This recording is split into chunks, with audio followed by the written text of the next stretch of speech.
I really hope I wasn't muted that entire time. I hope I wasn't.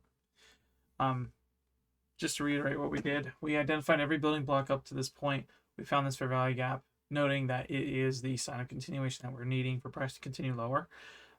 This fair value gap we marked as a key level, and I think the valid strategy would have been seeing as price didn't hit this key level, nor did it hit this one, but it did hit this one, and within our time for trade, we would have gone to our 5-minute because it did hit this, right? From here, we would have looked for on the 5-minute a break of structure, inverse fair value gap, or an S&T divergence. Again, I'm steering away from S&T divergence. We're looking for an inverse fair value gap. We did get that on the 5-minute here. But this was before our candle closure, so we would have wanted this right here. We got the inverse fair value gap off of this. When that occurred, we would have worked our way down to a fair value gap, breaker block, order block, or equilibrium that would have formed on the 5-minute. Again, boom, we have our fair value gap here. And then to our 1-minute, boom, we would have looked for either a break of structure or an inverse fair value gap again, as a sign of continuation. And I believe our break of structure would have occurred in this candle here, because we were in an uptrend. No, we were in a downtrend. We're still in a downtrend. So we're waiting for an inverse fair value gap, come back up, enter in on a sell position, let it drop. I think that's what we're waiting on at the moment on the 1-minute. Again, we're not taking a trade today. I don't feel comfortable taking a trade. What I'm going to do is when we get the inverse fair value gap or the break of structure we're looking for, which means it'll come up above this high here, I will put a line on the candle we enter on, and from there we're going to watch price ever so methodically. I might actually end the video and on Saturday come back and examine price, so that way you get one big video of beginning, middle, end of what I did all the way through this come Saturday. Boom, boom. Lowest point between the two is right here. So our break of structure, if this right here closes, is going to be above this low here.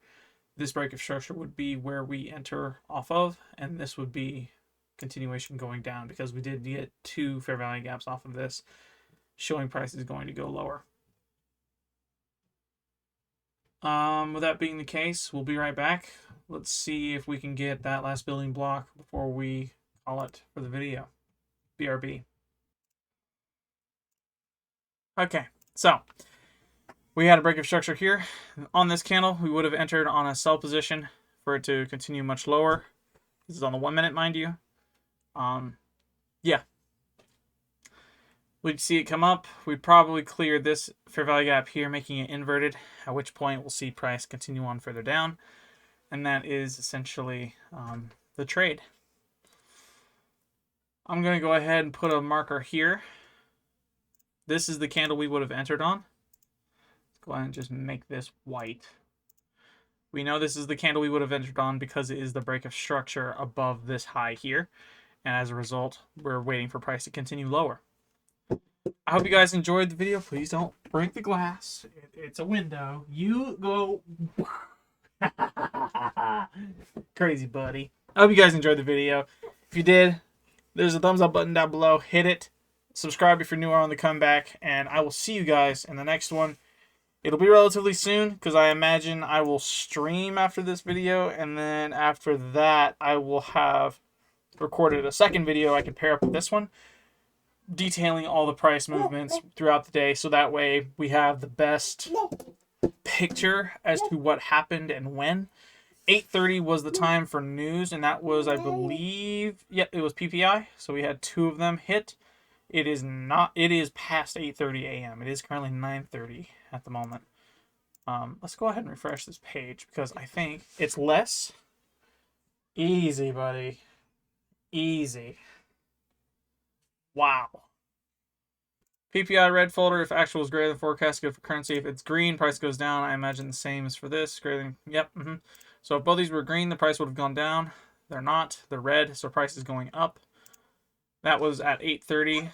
So we go to 8:30, which would have been right here. Boom. That's 8:34, 8:30. So this was news, right? And as a result, we saw price continue on lower.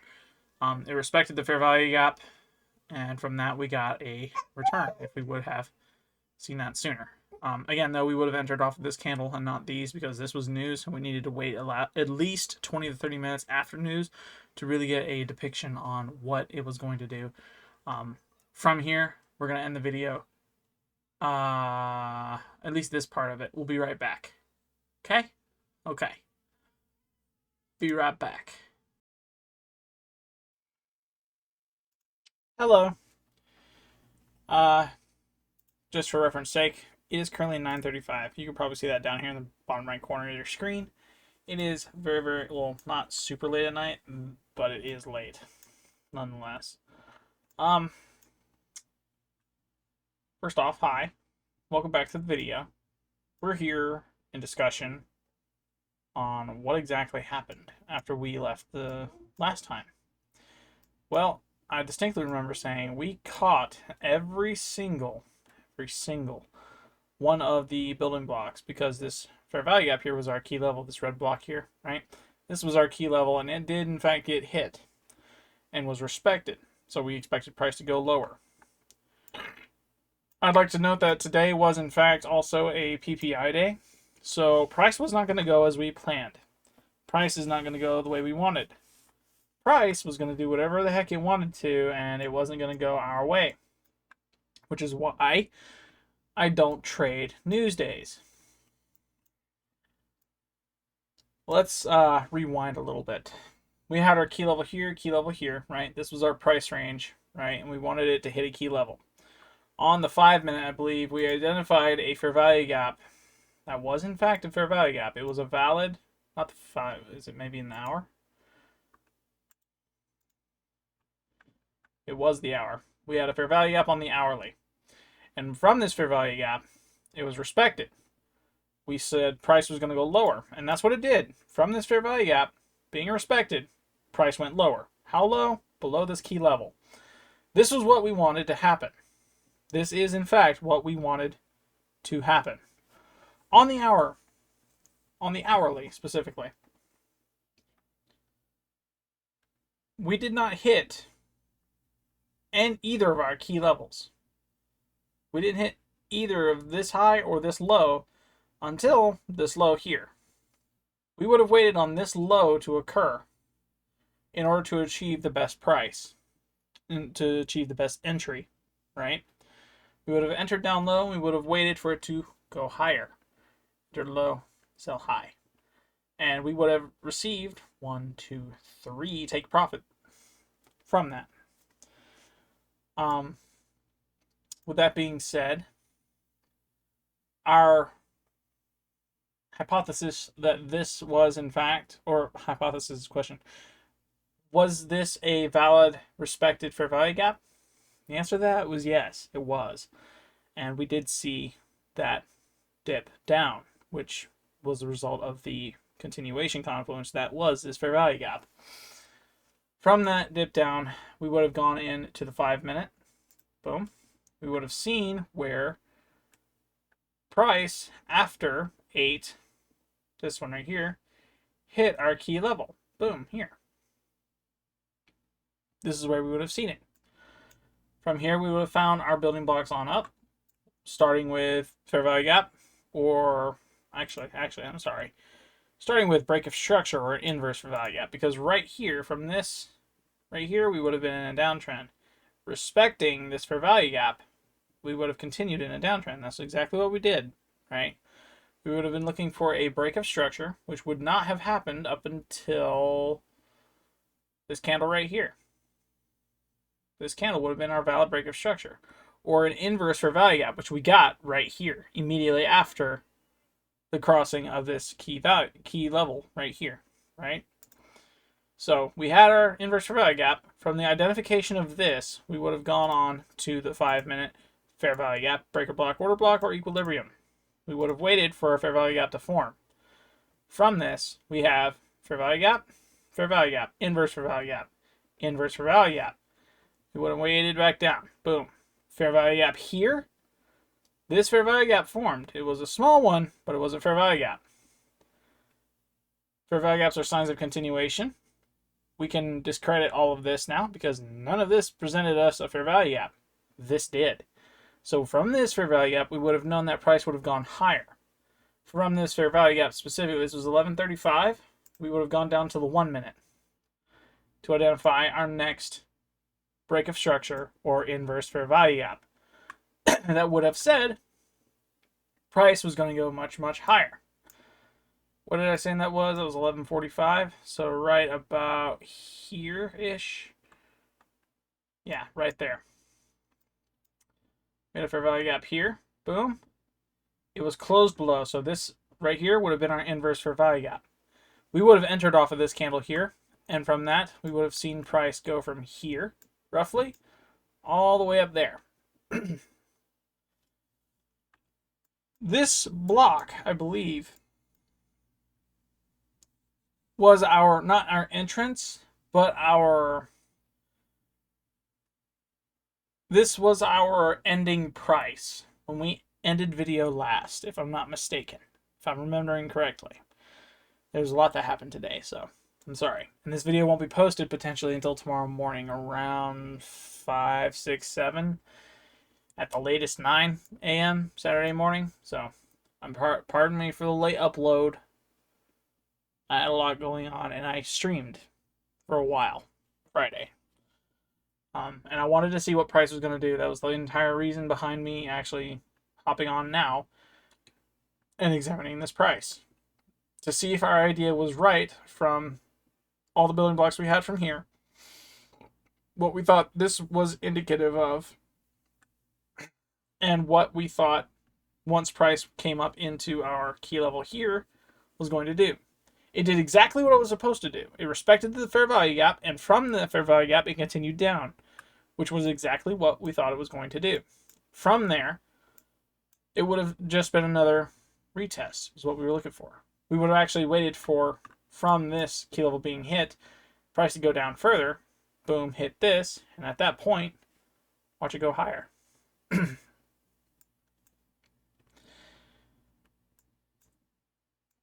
If I had a question for TJR, it would have been, how could I have made two profitable trades off of this? Had it been a day where news wasn't present and this move was the same, right? How could we have determined this right here being a optimal gist for entry? I imagine his answer would be something along the lines of, well, if we treat this as the key level, it would have been something along the lines of, go with the building blocks. We hit a key level. So from there, we would have gone down to the 5 minute. Look for the break of structure or the inverse fair value gap. Or in 4x's case, or not on 4x's, but everything else. The S&T divergence, right? And then from there, just continue on down until we get to our entrance. Plain and simple. But I think it also would entail, because this right here says stop loss where a trade idea is wrong and then take profit at other key levels. That makes sense on two notes.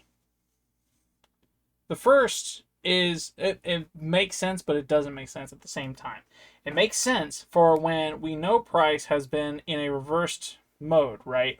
We would have seen this inverse fair value gap had it closed above, and at which point would have seen price go higher in the direction of the inverse fair value gap instead of lower due to this respected fair value gap, right?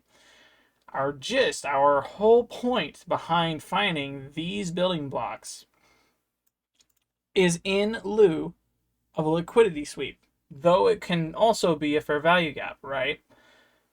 My confusion lies in when a fair value gap is hit, right?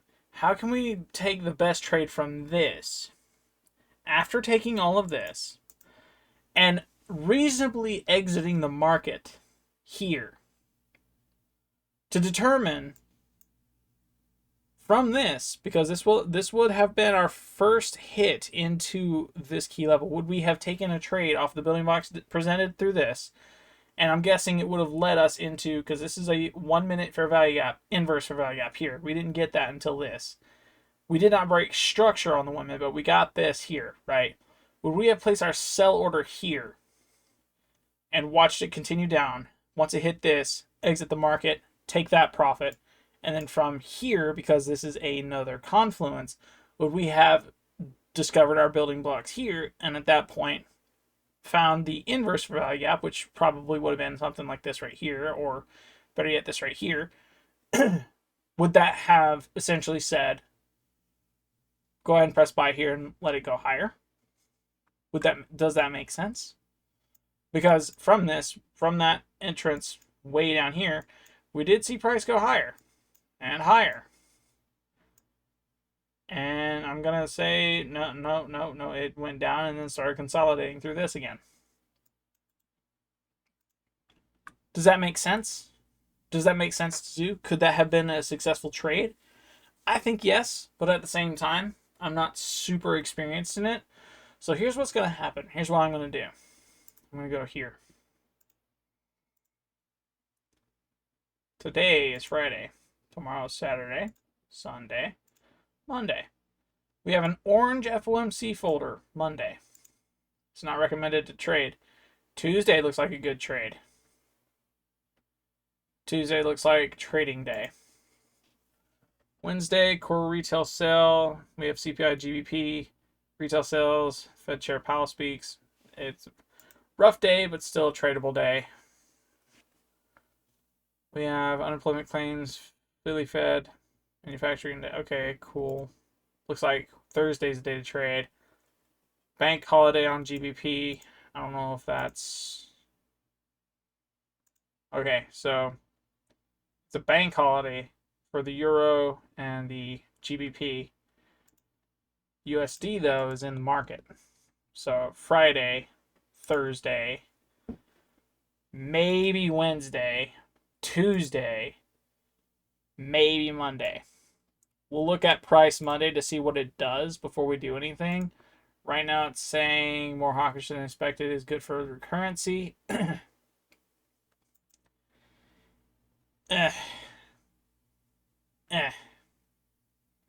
We'll see what happens Monday. That's at 1 p.m. So we could trade Monday, potentially. But we need to be on the side of caution so we can get a good return off of it. I think we've set up ourselves for success. I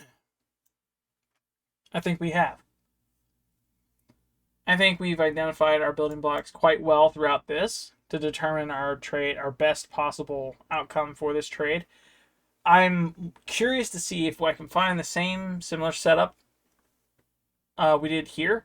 So that way, the next time we have a setup like this, it's as easy as spotting it, finding where price is going to go, and then from there, taking that profit down, and then re-entering off of a move later on, and then profiting off of the reversal, because that was, from this to this, was our sweep. We swept this liquidity, and this was our sign of reversal. We would have seen our moves through this, taken a buy option, and then continue to watch price soar. Yes, it probably would have been at the same price of this here, but we've already banked this much. We would reinvest half of what we earned. From there, earn more. And that's the whole point of this, is to earn a whole lot more. With that being said, I think this is good. I think we're good. We'll only know when we try it. Thank you guys so much for watching this video. If you enjoyed it, drop a like, subscribe. I'm sorry for the late upload. I know this is later in the day. I know it's earlier Saturday morning. I wanted to get this video out, but I also wanted to see exactly what price was going to do after we had left here. And of course, I wanted to see if from this we could have gotten a second trade. I wanted to see how I would have been able to go about executing a second trade to earn the most in a single day that I possibly could. Because I would love to trade twice in a day. I understand it's a different kind of stress when you take a trade and it's your actual money on the line, and this is just paper trading that I'm doing now. I understand the stress. I understand the psychology behind it. I understand how mad I would be if I lost all the money I had in my bank today with no way of recovering it. I understand that stress. I do. Um, that's the whole point of me learning all of the mistakes and lessons I can through this today, now, before it's too late, before I make that mistake. Again, thank you so much for watching. If you think I could do anything better to improve my ability to identify these building blocks, or better yet, just take the best trades possible that you could think of, let me know. I'm all ears. I'm open to constructive criticism. I think I'm an okay person to talk to or talk with about this kind of thing, because I understand what I'm looking at, and I understand that at any point in time I could lose all of what I earned, and that's just not good for anyone. So help me get better. And then, of course, help yourself, because, I mean, I record these every day. I'm working every single morning to get the best trades possible. And if it helps you alongside me, win-win scenario, I don't see why you wouldn't subscribe or like the video at that point. Honestly. I went through all of the boot camp. I went through all of everything I could to learn this. And if this is what's going to help me get to where I want to be in life, heck yeah.